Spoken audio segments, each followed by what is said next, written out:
Britain's National Cybersecurity Centre is warning China and Russia that they pose a significant threat to the UK in cyberspace. The agency said there's been a 50% increase in highly significant cyber attacks in the year to August. The Technology Secretary is urging businesses to take action to protect themselves amid the record levels of serious attacks on companies, including Marks & Spencer and Jaguar Land Rover. Let's speak now to Graham Stewart, Head of Public Sector at Checkpoint Software. He has worked in cybersecurity for over 25 years. Graham, before we get to the threat, the advice today still telling people you've got to rely on pen and paper, or pencil and paper even. That just seems remarkable. Is that the state of things? It is. And if you look back at what happened with the NHS hack last year, where they took down the pathology services, doctors and nurses were reduced to doing blood tests and blood test results by pen and paper. So there is precedent for this, and businesses need to be thinking about the idea that if they can't get into their online systems, how are they going to operate? What else can they do to protect themselves? So cybersecurity sits in a magic triangle. So you have people, process, technology. And one of the things that we've always been advising people to do is it's not just about deploying technology, but it's making sure your people understand, making sure you've got your processes in place to enable your business to continue in some way, shape or form in the event of a major attack.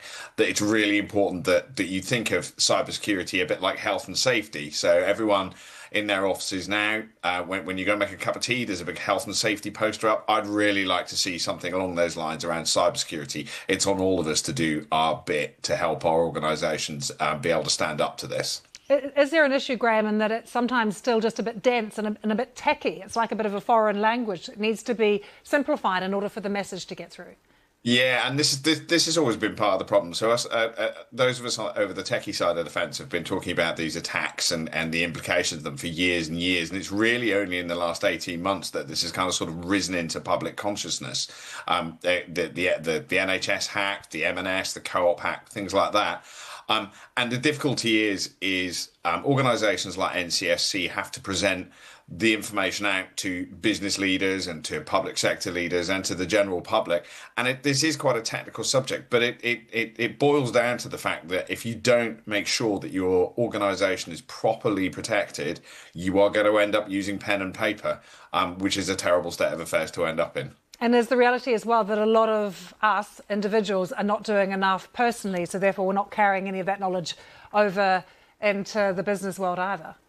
Yeah, and this is for a long time this has kind of seemed as a kind of sort of a nebulous thing that was the kind of sort of the bother of the guys in the basement to go away and deal with. But this sits with all of us, both in our personal life. Everyone watching this will have had a text message purporting to be from an organisation, a parcel delivery organisation saying, give us £10 and we can deliver your parcel for you.